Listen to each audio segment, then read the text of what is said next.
ইউনূস আলাইহিস সালামের মতো বিপদে এই পৃথিবীর কোনো মানুষ এত বড় বিপদে পড়ে নাই। মাছে তারে গিলে ফেলল, পানির অতল তলদেশে মাছ চলে গেল, মাছের পেটে দরজা নাই, জানালা নাই, ভেন্টিলেটর নাই, মাথা গলাইয়া কোন রকম বাইর হবে এমন কোনো পথ নাই, বাঁচার কোনো উপায় নাই। হযরত ইউনূস আলাইহিস সালাম যখন মাছের পেটের ভিতরে বিরাট বিপদে পড়ে গেলেন, হযরত ইউনূস আলাইহিস সালাম সাহায্য কার কাছে চেয়েছিলেন বলুন? তিনি বললেন, আল্লাহ তাআলা তার ঘটনা কোরআন শরীফের মধ্যে এভাবে বর্ণনা করেছেন, ওয়াযান্নুন ইয যাহাবা মুগাদিবান ফাযান্না আন লান নাকদিরা আলাইহি ফানাদা ফিয যুলুমাতি আন লা ইলাহা ইল্লা আনতা সুবহানাকা ইন্নী কুনতু মিনাজ জালিমিন। আল্লাহ শোনাচ্ছেন, ও পৃথিবীর মানুষেরা শোনো, ইউনূসকে যখন মাছে গিলে ফেললো, সে তখন ত্রিবিধ ফানাদা ফি যুলুমাত, জমায় কাফির, ত্রিবিধ অন্ধকারের ভেতর থেকে তিনি চিৎকার মারলেন। রাতের অন্ধকার, মাছের পেটের অন্ধকার, পানির অন্ধকার, এই ত্রিবিধ অন্ধকারের মধ্য থেকে ইউনূস আলাইহিস সালাম চিৎকার মারলেন, লা ইলাহা ইল্লা আনতা, আয় আল্লাহ তুমি ছাড়া কোনো ইলাহা নাই, সুবহানাকা, আমি তোমার প্রশংসা করছি। আয় আল্লাহ তাআলা, আমি আমার নফসের উপরে জুলম করেছি, আমার উপরে আমি জুলম করেছি। আল্লাহ তাআলা এই চিৎকার শুনেছেন? হযরত ইউনূস আলাইহিস সালাম মাছের পেটের ভিতরে বসে যেই চিৎকার মেরেছিলেন কেউ শুনতে পায় নাই, পানির ভিতরে কেউ শোনে নাই, জমিনে কেউ শোনে নাই, অন্তরিক্ষেও কেউ শুনতে পায় নাই। আল্লাহ রাব্বুল আলামিন বলেন, আমি আরশের মালিক, ইউনূসের চিৎকার আমি শুনেছি, শুধু শুনি নাই, জবাব দিয়ে দিয়েছি। আস্তাজাবনা লাহু ওয়া নাজ্জাইনাহু মিনাল গাম্মি ওয়া কাযালিকা নুনজিল মুমিনিন। আমি ইউনূসের ডাকের সাড়া দিয়া দিলাম, বিপদ থেকে বাঁচাই দিলাম। মাছের পেটের ভিতরে যন্ত্রণা শুরু হয়ে গেল, মাছ দেখলো বমি না করলে আর বাঁচবো না এমন অবস্থা মাছের হয়ে গেল। মাছ পেটের ব্যথার জ্বালায় বেশি উঠলো, কেনারায় চলে গেল, ইউনূস আলাইহিস সালামকে বমি করে ফেলে দিল।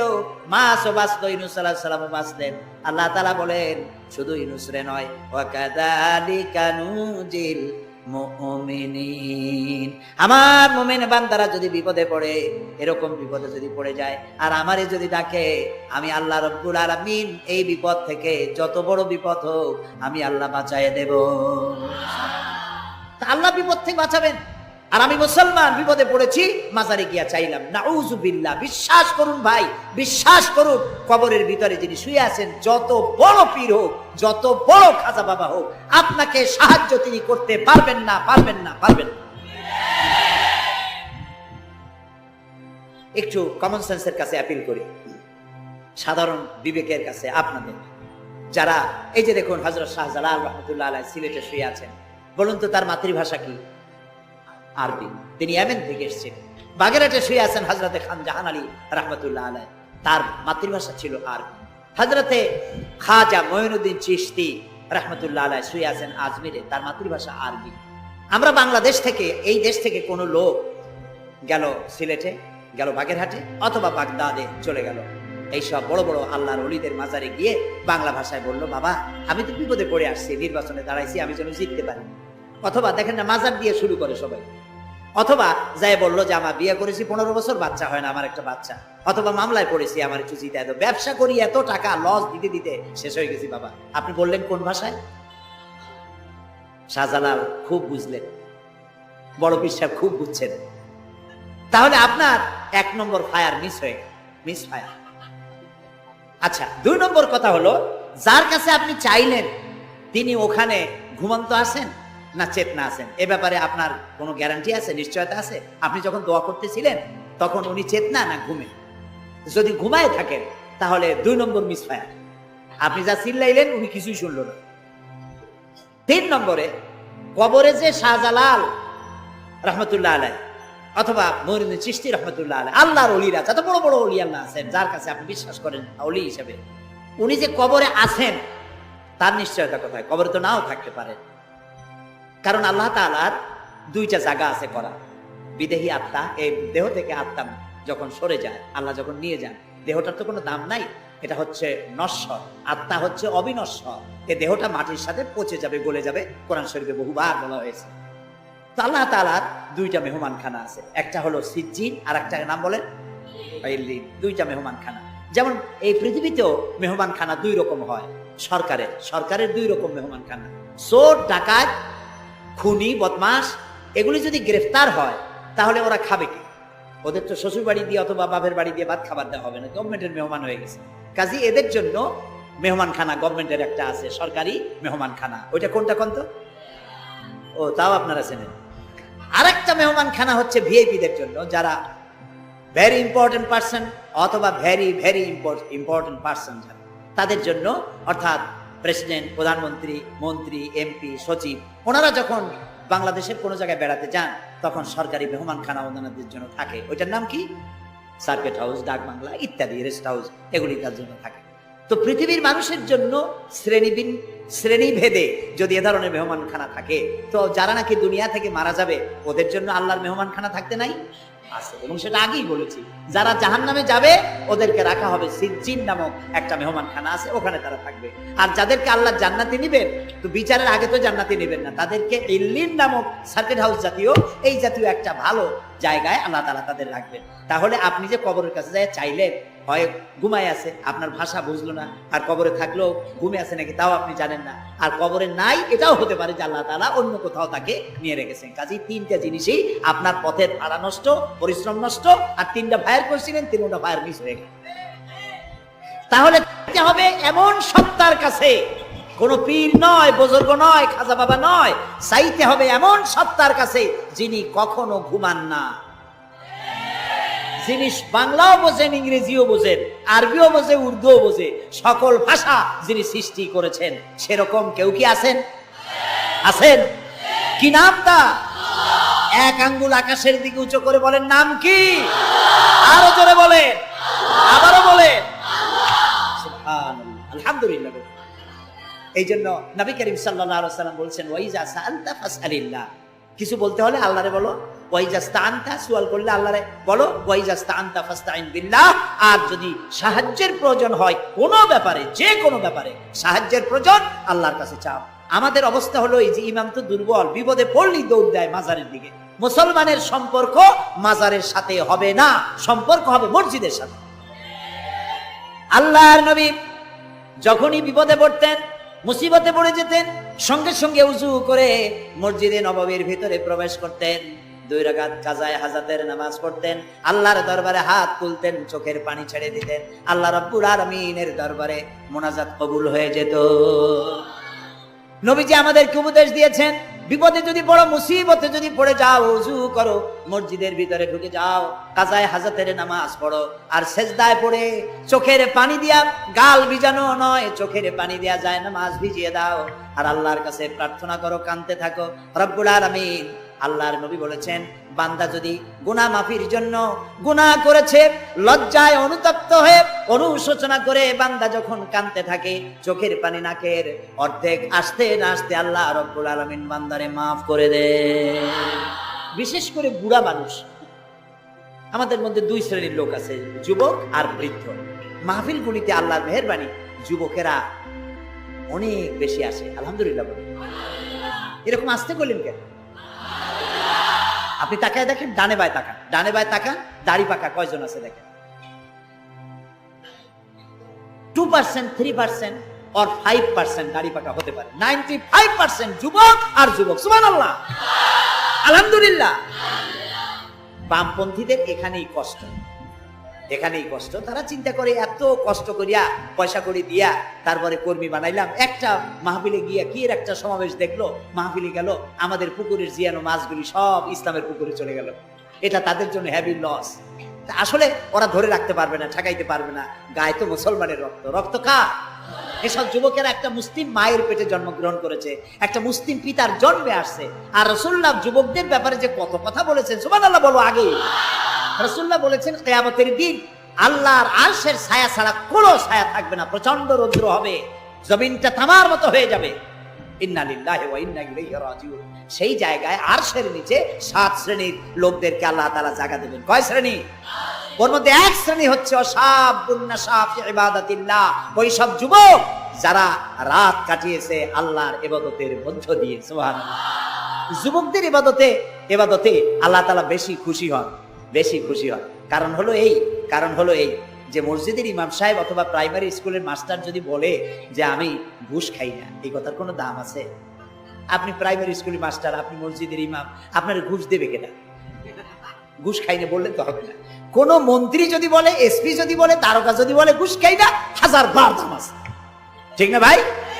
এখন একজন বুড়া যদি বলে যে প্রত্যেক রাত্রে আমি তাহাজ্জুদ করি, আপনি তো পড়বেনই কাজে, কারণ আপনার তো ঘুম আসে না। কাশিতে এমন পাওয়া পাইছে চোরবাড়ির কাছে আসতে পারে রাতের বেলায়, খালি কাশি জব্বের কাছে। আর যুবকের তো তামাম দুনিয়ার ঘুম আইসে ঠাইসে ধরে। সেই যুবক সে যদি এই ঘুমকে দুহাতে ঠেলে দিয়ে যদি মধ্যরাতের পরে, রাতের 2/3 পরে যদি নামাজে দাঁড়ায় যায়, আল্লাহ রাব্বুল আলামিন খুশি হয়ে যান। সুবহানাল্লাহ বলো। এই যুবকদের সম্পর্কে রাসূলুল্লাহ কি সুন্দর কথা বলেছেন। রাসূলুল্লাহ বলেছেন, উসিকুম বিশ-শাবাবে খায়রা ফাইন্নাহুম আরাক্কু আফইদা লাকাদ বাসানি আল্লাহু বিল হানিফিয়্যাতি সামহা ফাখালাফানি আশ-শুয়ুখ ওয়া হালাফানি আশ-শাবাব। সাদাকান নবী সাল্লাল্লাহু আলাইহি ওয়াসাল্লাম। নবী করিম সাল্লাল্লাহু আলাইহি ওয়াসাল্লাম বলেছেন, আমি তোমাদেরকে উপদেশ দিচ্ছি, তোমরা যুবকদের ব্যাপারে কল্যাণকামী হবে। সুবহানাল্লাহ বলে। কারণ যুবকদের দিল নরম, আর আল্লাহ তাআলা আমাকে এই পৃথিবীতে উদারতা সহকারে দিন প্রতিষ্ঠার কাজে আমাকে পাঠিয়েছেন। আর এই পৃথিবীতে আমার আল্লাহর দেওয়া ইসলাম প্রতিষ্ঠা করার কাজে আমার বিরোধিতা করেছে বুড়োরা আর সহযোগিতা করেছে যুবকেরা।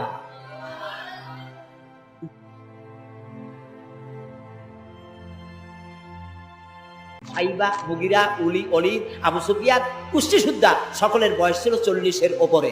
আর যারা ঈমান আনলো সর্বপ্রথম, তাদের বয়সগুলি রাসূলুল্লাহকে যারা সাহায্য করলেন, হযরতে জুবাইর ইবনুল আওয়াম, আব্দুর রহমান বিন আউফ ইসলাম কবুল করলেন, বয়স তখন 17 বছর। হযরতে আবু বকর ইসলাম কবুল করলেন, বয়স তখন 37 বছর। হযরত ওমর রাদিয়াল্লাহু তাআলা ইসলাম কবুল করলেন, বয়স তখন 26 বছর। হযরত আলী যখন ইসলাম কবুল করেছেন, বয়স তখন মাত্র 8.5 বছর। সব তরুণেরা, যুবকেরা ইসলামের জন্য রক্ত দিয়েছে, যুবকদের রক্তের উপর ইসলাম প্রতিষ্ঠিত হয়েছে। সুবহানাল্লাহ। সেই জন্য এই যৌবনকালে ইবাদতের মূল্য সর্বাধিক। আর বুড়োরাও যখন আল্লাহর দরবারে হাত তোলে, যারা বুড়ো আছেন, আমার বয়সে যারা এসে গেছেন, আমার থেকে যাদের বয়স বেশি, আপনারা অসন্তুষ্ট হচ্ছেন না তো যে যুবকদের এত কইলাম আর আমরা কিছু পাইলাম না, এরকম বলবেন নাকি? এক বুড়ি এসে রাসূলুল্লাহকে বলছিলেন যে, রাসূল আমার জন্য দোয়া করেন, আমি যেন জান্নাতে যাইতে পারি। রাসূলুল্লাহ বলছেন, বুড়ি তো জান্নাতে যাবে না, বুড়ি জান্নাতে যাবে না, বুড়ি তো কান্দে শেষ। রাসূলুল্লাহ বলতেছেন জান্নাতে যাবে না, রাসূলুল্লাহ বলছেন বুড়ি কান্দো না, তুমি যখন জান্নাতে যাবা একেবারে যুবতী হয়ে যাবে, তখন তুমি বুড়ি থাকবে না। সুবহানাল্লাহ। সুতরাং বুড়ো মানুষের মন খারাপ করার কারণ নাই, ওই যৌবন কালটা আমরা সবাই পার করে এসেছি। সুবহানাল্লাহ। সেটা যদি ভালো কাজে করে থাকি আল্লাহর কাছে পুরস্কার পাবো, আর যদি অন্যায় করে থাকি সেজন্য আল্লাহর কাছে বিনীতভাবে ক্ষমা চাই। আল্লাহ আমাদের মাফ করুন, বলি আমিন। সবাই বলি আমিন। যুবক ভাইরা আর বৃদ্ধদেরকে এখন আরেকটি কথা বলতে চাই, সেটা হলো বুড়ারা যদি আল্লাহর কাছে যখন হাত তোলে, আল্লাহ তাআলা বলেছেন, হে রাসূল, ইসলামের মধ্যে থেকে যে চুল দাড়ি পাকাইছে, ইসলামের মধ্যে থেকে দাড়ি চুল পাকাই ফেলেছে, এই অবস্থায় আমার কাছে যদি হাত তোলে আর কাঁদতে থাকে, এই বুড়োটারে আমি খালি হাতে ফেরত দিতে আমার শরম করে।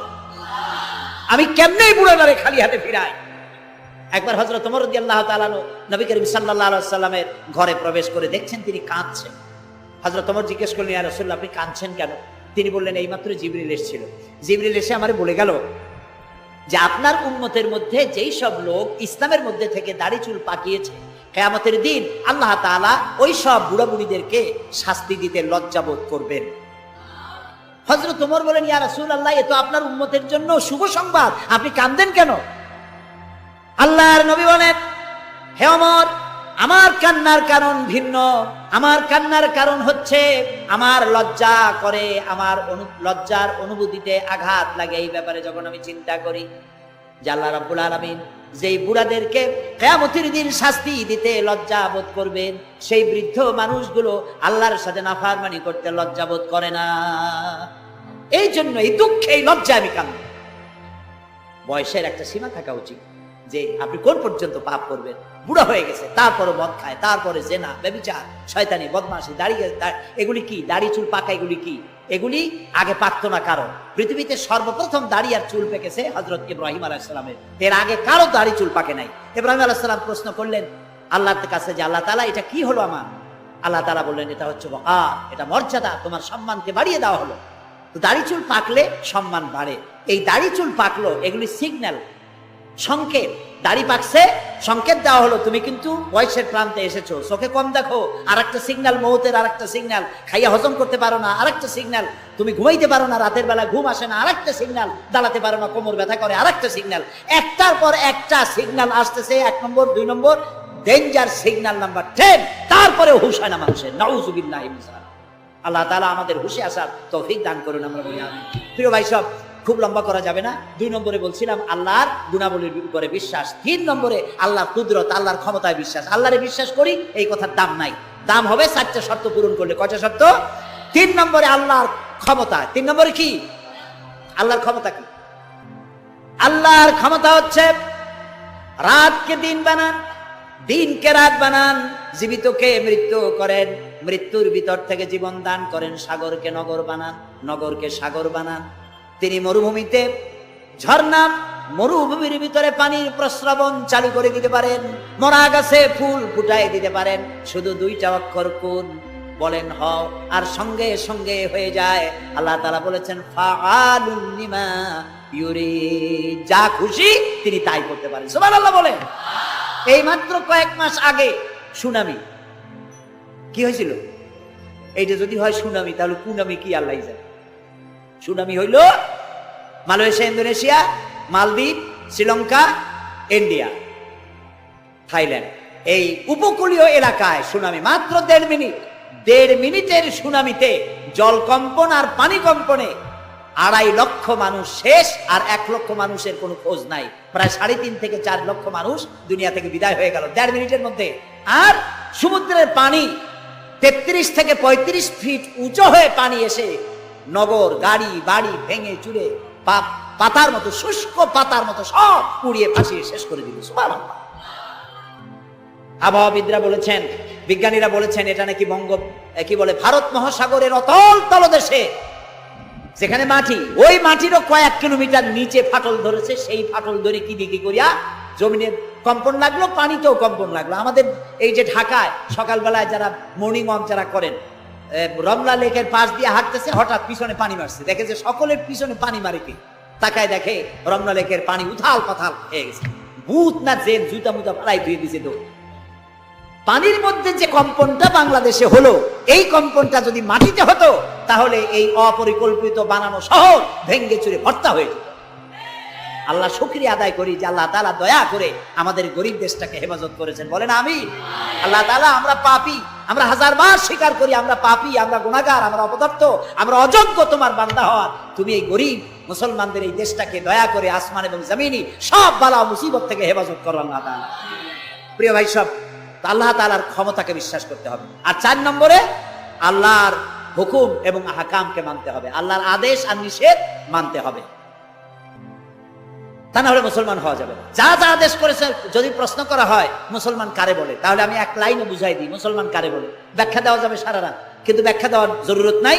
1 লাইনে বুঝাই দিই মুসলমান কারে বলে। মুসলমান সেই ব্যক্তি এই কোরআনের মধ্যে আল্লাহ যা যা আদেশ করেছেন সব মানে, আর যা যা নিষেধ করেছেন তার থেকে বিরত থাকে। রাসূলুল্লাহ যা যা আদেশ করেছেন তা মানে, যা যা নিষেধ করেছেন তার থেকে বিরত থাকে। যে ব্যক্তি এটা করে তার নাম মুসলমান। বুঝে আসছে? তার নাম কি? মুসলমান। এই যে কি বলে, আমেরিকায় গত জুমার দিন এক মহিলা ইমামতি করলো মসজিদে, একজন কইলো সুবহানাল্লাহ। এটা সুবহানাল্লাহ কোন কথা? নাউযুবিল্লাহ বলে। কোন জায়গায় কি দোয়া পড়া লাগবে তাও একটু জানিয়ে শুনিয়া তারপরে সেগুলি বলা দরকার। প্রিয় ভাই সব, মহিলারা ইমামতি করতে পারে না, জায়েজ নাই, বিধান নাই। কোরআন হচ্ছে কমপ্লিট, নতুন করে কোনো কথা বান্দার জন্য বলার কোনো দরকার নাই, সব আল্লাহ বলে দিয়েছেন। সুবহানাল্লাহ। আল্লাহ তাআলা এই কোরআনের মধ্যে বলেছেন, আল ইয়াউমা আকমালতু লাকুম দীনাকুম ওয়া আতমামতু আলাইকুম নি'মাতি ওয়া রাদিতু লাকুমুল ইসলামা দীনা। আমি আজ এই ইসলামকে একটি পূর্ণাঙ্গ জীবন ব্যবস্থা হিসেবে কমপ্লিট করে দিলাম এবং এটার উপর আমি সন্তুষ্ট হলাম। কে বলেছেন? আল্লাহ তাআলা বলেছেন। এটা কমপ্লিট, নতুন করে কিছু করার দরকার নেই। আমাকে একজন জিজ্ঞেস করলো, যে মেয়ে লোকের পিছনে নামাজ যে পড়া, মেয়ে লোক যে ইমামতি করতে পারবে না, এটা কোরআন শরীফের কোন আয়াতে আছে এবং হাদিসের কোন হাদিসে আছে যে মেয়ে লোক ইমামতি করতে পারবে না? তা আমি বললাম যে আগে আমার এই কথার জবাব দেন, আপনারটা জবাব পরে দিই, আমার কথার জবাব আগে দেন। মাগরিবের নামাজ কয় রাকাত পড়ি? ফরজ 3 রাকাত। 4 রাকাত পড়া যাবে না, এটা কোরআন শরীফের কোন আয়াতে আছে, কোন হাদিসে আছে? ফজরের নামাজ ফরজ কয় রাকাত? 3 রাকাত পড়া যাবে না, অথবা 4 রাকাত পড়া যাবে না, এটা কোন হাদিসে আছে, কোন আয়াতে আছে? কয় যে কোনো জায়গায় নেই। তাই বললাম উঠাও, কোনো জায়গায় নেই। রাসূলুল্লাহ ইবাদতের যে নমুনা দেখিয়েছেন, যেভাবে করেছেন, তিনি 2 রাকাত ফজরের নামাজ 2 রাকাত পড়েছেন, আল্লাহ বলে দিয়েছেন ওইটাই ফরজ, ওর 1 রাকাত বেশি পড়া যাবে না। 3 রাকাত মাগরিব, 1 রাকাত বাড়ানো যাবে না। জোহর সব দিন জোহর পড়ি 4 রাকাত ফরজ, আর জোহরের ওই নামাজটি জুমার দিনে কয় রাকাত পড়ি? 2 রাকাত ফরজ পড়ি। এই কনসেশন কে করলো? না, আল্লাহ করেন। এই কনসেশন করেছেন মুহাম্মদ রাসূলুল্লাহ সাল্লাল্লাহু আলাইহি ওয়াসাল্লাম। ইবাদত রাসূলুল্লাহ যদি 2 রাকাত পড়েন, 2 রাকাত পড়াই ফরজ। যদি ইবাদতের যে সব নমুনা তিনি দেখাইছেন, তার থেকে ইবাদতের নতুন কোন নমুনা দেখাবার কোনো সুযোগ নাই। মহিলাদের আল্লাহ পাক এই পৃথিবীতে একজন মেয়ে লোককে নবী বানান নাই, বানিয়েছেন?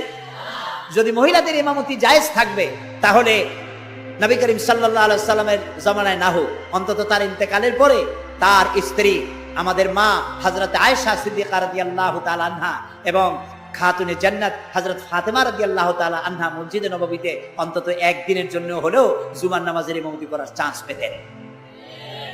সুতরাং ইসলামে নাই, ইতিহাসে নাই। এগুলি হচ্ছে ইসলামের বিরুদ্ধে পরিচালিত যত ষড়যন্ত্র বর্তমান যুগে শুরু হয়েছে, এটাও তার আরেকটি ষড়যন্ত্র ইসলামের বিরুদ্ধে। প্রিয় ভাই সব, এই জন্য আমাদের মনে রাখতে হবে, নতুন কোনো কথা আমরা মানি না। কোরআন এবং হাদিসের মধ্যে আল্লাহ তাআলা সব কমপ্লিট করে দিয়েছে, সুবহানাল্লাহ বিহামদি। এই জন্য আল্লাহর হুকুম এবং আহকামকে মানা, এই 4টি কাজ, এই 4টি শর্ত যদি পরিপূর্ণ করতে পারি, তাহলে আমরা পুরোপুরি মুসলমান। মিথ্যা কথা বলা যাবে না, ওজনে কম দেওয়া যাবে না, খাদ্যে ভেজাল দেওয়া যাবে না, মদ জুয়ার কাছে যাওয়া যাবে না, জেনা ব্যভিচারের কাছে যাওয়া যাবে না। সকল ব্যাপারে আমাদেরকে ঐক্যবদ্ধ থাকতে হবে ইসলামের উপরে। আমরা বলি আলহামদুলিল্লাহ। প্রিয় ভাই সব, আজকে আমাদেরকে, আমি আর লম্বা করতে চাই না, অন্তত এতটুকুন যেন আল্লাহ আমাদেরকে আমল করার তৌফিক দেন। আমরা বলি আমিন, সবাই বলি আমিন। এজন্য চাই আমাদের দেশে আমরা যেন এই দেশটিকে, পৃথিবীর প্রত্যেকটি মুসলিম দেশের আশেপাশে আরো অনেক মুসলিম দেশ আছে, আর আমাদের ভৌগোলিক অবস্থানটা এমন যে আমাদের আশেপাশে অনেক বড় বন্ধুরা এত বড় আমাদেরকে মহব্বত করেন, কাটা তার দিয়ে বেড়া দিতেছে তারা, আমাদেরকে সাংঘাতিক ভালোবাসে, আমাদের সাথে কোলাকুলি করে, কিন্তু মাঝখানে একটা বড় মাদার গাছ আছে। কথা বুঝতে পেরেছে? এই জমিনে বাস করতে হলে সম্মান নিয়ে, ইজ্জত নিয়ে, স্বাধীনতা নিয়ে যদি বাঁচতে হয়, তাহলে এখানে একটি আদর্শিক বাঁধের প্রয়োজন। ওরা কাঁটাতারের বেড়া দিয়েছে, আমরা আদর্শের বেড়া দেব। সেই আদর্শের নাম হলো ইসলাম, কেবলমাত্র ইসলাম, একমাত্র ইসলাম। এবং এই আদর্শ সকলের জন্য, কারণ ইসলাম তো আমার একার না। ইসলাম কি আমার একা? আপনাদের একা? ইসলাম কার? আল্লাহর। জোরে বলেন, ইসলাম কার? অনেকে প্রশ্ন করেন যে ইসলাম যে আপনারা ইসলাম করেন, ইসলাম যদি পৃথিবীতে আসে, যদি বাংলাদেশে কায়েম হয়, তাহলে হিন্দু, খ্রিস্টান, বৌদ্ধ ওদের কি হবে? তা আমি বলি, দেখেন, মায়ের চাইতে খালার মহব্বত বেশি হওয়া এটা খুব সুলক্ষণ না। এটা কি লক্ষণ? এটা একটা কুলক্ষণ। হিন্দু কার? জবাব দেন। হিন্দু কার? খ্রিস্টান কার? বৌদ্ধ কার? ইহুদি কার? আমরা কার? আর এই কোরআনটা আল্লাহ তাআলা। কই যে তা ঠিক, কিন্তু কোরআন তো 1400 বছরের পুরানা। এই পুরানা জিনিস দিয়া এই বিজ্ঞানের যুগে এটা চলবে কেমনে? কেমনে আমরা একসাথে থাকবো? বলি, ভাই, সূর্যটা কতদিনের পুরাতন কন্ত দেখি? কয় তা তো কোটি কোটি বছরের পুরানা। তো কোটি কোটি বছরের পুরানা সূর্য আগের মতো তাপ দেয় না ঠান্ডা ঠান্ডা ভিজে ভিজে লাগে? কয় যে না, তাপ দেয় তো ঠিক মতো। তো তাপ যদি ঠিক মতো দেয়, সেই তাপ কি শুধু মুসলমানে পায় না হিন্দুরাও পায়? ডাবের পানি যখন আমরা খাই, মুসলমানের মুখে মিষ্টি লাগে, আর হিন্দুরা যখন ডাব খায় তিতের চোটে গাল কানের কাছে যায় না? সবাই সমানভাবে পায় বলেন? তাহলে কোটি কোটি বছরের পুরানা সূর্য জাতি, ধর্ম, দল, মত নির্বিশেষে বিশ্বব্যাপী যদি তার কল্যাণময়ীটা, যদি তার কল্যাণ করতে পারে, তাপ দিতে পারে, আলো দিতে পারে সমভাবে, তাহলে মাত্র 1500 বছর আগের সূর্যের তুলনায় একেবারেই টাটকা কোরআন শরীফ। মাত্র 1500 বছর আগে এই কোরআন শরীফ দিয়ে যদি আইন তৈরি হয়, তাহলে হিন্দুর কোনো অসুবিধা হওয়ার কথা?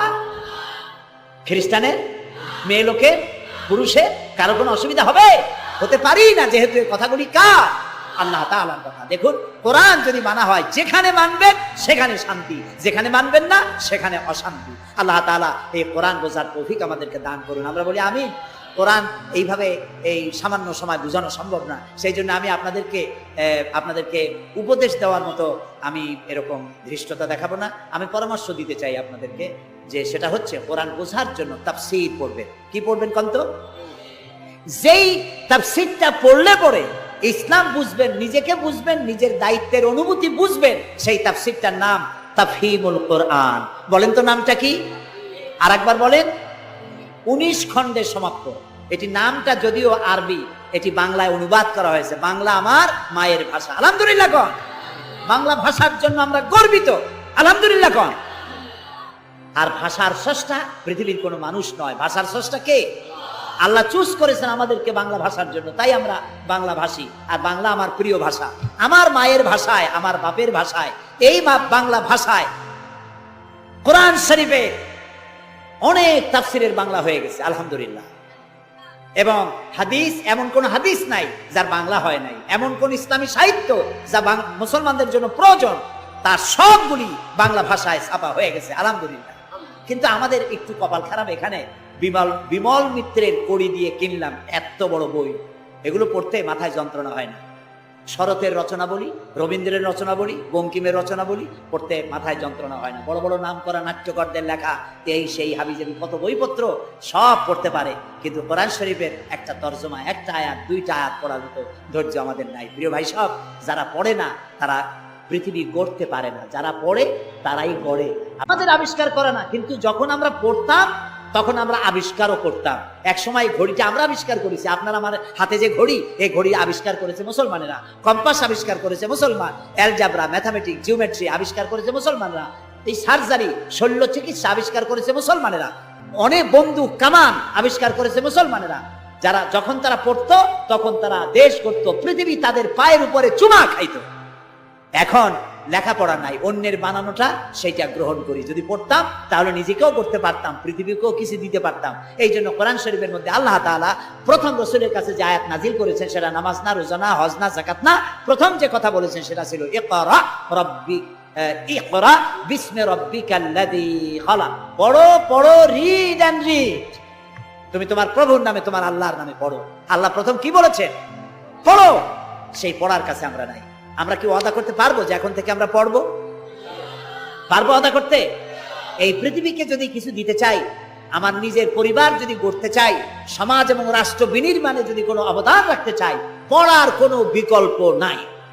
আসুন আমরা সবাই মিলে পড়ি, ইসলামের বইপত্র পড়ি। সাহিত্যের কোনো অভাব নাই, ইসলামী সাহিত্যের বিশাল ভান্ডার খুলে দেওয়া হয়েছে বাংলাদেশে, আলহামদুলিল্লাহ কর, জোরে আলহামদুলিল্লাহ কর। তাফহিমুল কোরআন কোথায় আছে খুঁজে বের করতে হবে। মাত্র 1000 টাকা হাদিয়া, মাত্র 1000 টাকা। পানের দোকানেও এখন তাদের পুঁজি অনেক বেশি, আলহামদুলিল্লাহ। আমার দেশের মানুষের ইনকাম বাড়ছে, আলহামদুলিল্লাহ কর। এইরকম আলহামদুলিল্লাহ কোন আসতে পয়সা বাড়লো আপনাদের? কোন আলহামদুলিল্লাহ। মানুষের না শুকরিটা বেশি। দেখেন রোজার মাসে কাঁচামরিচের দাম একটু বেড়ে গেল, দেখছেন না শুকরি, তখন কি চিল্লা পাল্লা শুরু হয়ে গেল। কাঁচামরিচ 180 টাকা, এই দেশে থাকবো না। লোকেরা বলেছে আপনারা জান না কেন? আচ্ছা, বেগুন হইছে 80 টাকা কেজি, বেগুন 80 টাকা। তো রোজার মাস বেগুন 80 টাকা, বেগুনি খাইতে পারে না। বাংলাদেশের মানুষ তো উদ্ভাবনী ক্ষমতা আছে। পত্রিকায় দেখলাম যে পেপেনি বানাইছে তারা, পেঁপে কাইটিয়া তাতে বেসন লাগাইয়া বেগুনি আর বানাইতে পারে নাই, পেপেনি বানাইছে। তো দেখলাম যে নোবেল, এই ভাজা পোড়ার উপরে যদি নোবেল পুরস্কারের কোনো ব্যবস্থা থাকতো তাহলে বাংলাদেশ নোবেল পুরস্কার পাইতো পেপেনি বানাইয়া। বেগুন হয়েছে 80 টাকা, সেই জন্য ঝগড়াঝাটি এক শেষ। কাঁচামরিচ 120 টাকা, সেজন্য একেবারে চিল্লায় শেষ। কিন্তু মূলা যখন 3 টাকা, গরু কেউ খায় না, এত মূলা হইলো, এত কপি হইলো, সেজন্য আল্লাহ শুকরিয়া নাই, শুকরিয়া আদায় করে না। মানুষকে আল্লাহ শুকর আদায় করতে হবে। এই দেশ আমাদের, এটা মার্চ মাস, এই দেশে এই মাসেই দেশ স্বাধীন হয়েছিল। সেই স্বাধীনতার জন্য যারা জীবন দিয়েছিলেন তাদের জন্য আমরা মোনাজাতে দোয়া করব, এবং এই স্বাধীনতা, সার্বভৌমত্ব কিয়ামত পর্যন্ত আল্লাহ যেন দেশে টিকিয়ে রাখেন, সেজন্য আল্লাহর কাছে আমাদেরকে দোয়া করতে হবে। স্বাধীনতার কত দাম এটা বুঝতেছে আজ প্যালেস্টাইনের ফিলিস্তিনি মুসলমানেরা, বুঝতে পারছে কাশ্মীরের মুসলমানেরা, বুঝতে পারতেছে চেচনিয়া বসনিয়ার মুসলমানেরা। আমরা যেন আমাদেরকে আল্লাহ তাআলা যেন কিয়ামত পর্যন্ত এই স্বাধীনতার মর্যাদা দেওয়ার তৌফিক আমাদেরকে যেন দেন, আমরা বলি আমিন। প্রিয় ভাই সব, সেই জন্য বলছিলাম পড়তে হবে, বইপত্র কিনবেন, মাত্র 1000 টাকা হাদিয়া, তাফহিমুল কোরআন প্রথম খণ্ডকে যদি একসাথে সব না কিনতে পারেন, অন্তত 1 খণ্ড 2 খণ্ড 3 খণ্ড কিনে হলেও পড়বেন। আর 5 ওয়াক্ত নামাজকে সঠিকভাবে আদায় করবেন। যেভাবে ওয়াজ শুনতে আসছেন, তাফসীর শুনতে আসছেন, এইভাবে মসজিদে গিয়ে বাজামাত নামাজ আদায় করবেন। নামাজ পড়লে কপাল খুলবে। কপাল হলো সৌভাগ্যের প্রতীক, আর নাক হলো মর্যাদার প্রতীক। মানুষে বলে না যে ভাই আমার কপাল পুড়ছে, কপালে কি আগুন লাগছিল? পুড়লো কেন? কপাল পুড়ছে মানে ভাগ্য নষ্ট হয়েছে। আবার বলে ভাই আমার নাক কাটা গেছে, তো নাক কাটছে কি দিয়ে? ছুরি দিয়ে না কেসি দিয়ে? নাক কাটা গেছে মানে কি? মানে হলো ছেলে আর মেয়ে এমন কাম করছে, বেইজ্জত হয়ে গেছে, আমার নাক কাটা গেছে। তাহলে বোঝা গেল নাক হলো মর্যাদার প্রতীক, আর কপাল হলো মর্যাদার প্রতীক। সৌভাগ্যের প্রতীক কপাল, আর মর্যাদার প্রতীক হলো নাক। এই নাক আর কপাল দিয়ে কেউ যদি তার ভাগ্য সুপ্রসন্ন করতে চায়, মর্যাদা যদি বৃদ্ধি করতে চায়, দৈনিক 5 বার এই কপাল আর নাক দিয়ে আল্লাহর দরবারে সেজদায় পড়ে যাও। আল্লাহ রাব্বুল আলামিনকে যত সেজদা দিবে আল্লাহ তত খুশি হয়ে যাবে। নামাজ, নামাজ রাসূলুল্লাহ বলেছেন মান তারাকা সালাতান মুতাআম্মিদান ফাকাদ কাফারা, ইচ্ছা করে যে নামাজ ছেড়ে দেবে কাফের হয়ে যাবে। কথা বুঝে আসছে ভাই? রাসূলের হাদিস, কাফের হয়ে যাবে। নামাজ না পড়লে মুসলমান বলে দাবি করার হক তার নাই। 5 ওয়াক্ত নামাজ সঠিকভাবে আদায় করতে হবে। নামাজ জীবনে আর ছাড়বো না, এই ওয়াদা করা যাবে? যারা পারবেন কেবলমাত্র তারাই 2 হাত উঁচু করেন, বলেন ইয়া আল্লাহ তোমার পবিত্র নামে শপথ করি, কসম করি, যতদিন পর্যন্ত মালাকুল মউত আমার মাথার কাছে না আসতেছে ততদিন পর্যন্ত ফরজ নামাজ, ফরজ রোজা আর ছেড়ে দেব না, আর ছাড়বো না, আর ছাড়বো না। এবার বলেন ইয়া আল্লাহ আমার মৃত্যু পর্যন্ত